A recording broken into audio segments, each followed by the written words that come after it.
Los príncipes de Asturias han presidido la entrega de los premios Rey Jaume I. La Lonja de Valencia ha sido el escenario de la ciencia y la innovación a nivel internacional.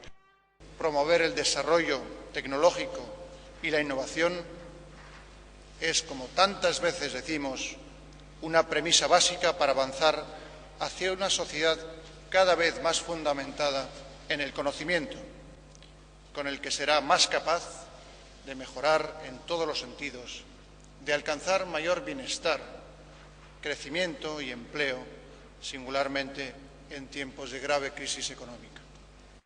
Los galardones que este año llegan a su 20ª edición han recaído en Ángela Nieto, en la especialidad de investigación básica. Ángel Carracedo ha sido premiado en análisis médico, Gonzalo Anes en economía. En protección del medio ambiente se ha reconocido a Carlos Duarte. Juan Nogué en la modalidad de urbanismo. También se ha recordado a título póstumo a Juan Antonio Rubio en la disciplina de nuevas tecnologías.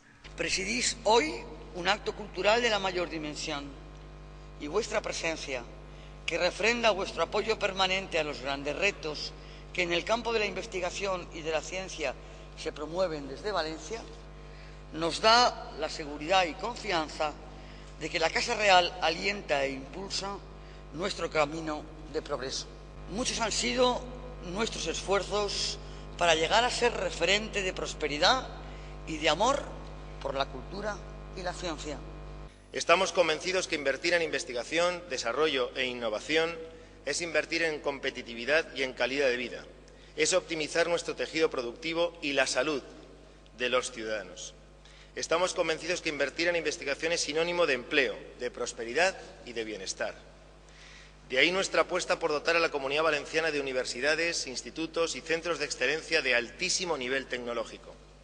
Unas infraestructuras tecnológicas y de innovación consolidadas, que cuentan con un personal investigador de primer nivel y que continúan creciendo. Unos de los galardones más reconocidos. Como sabéis, los premios son muy deseados, porque tienen los mejores jurados del mundo, incluyendo, como en este caso, a 21 premios Nobel.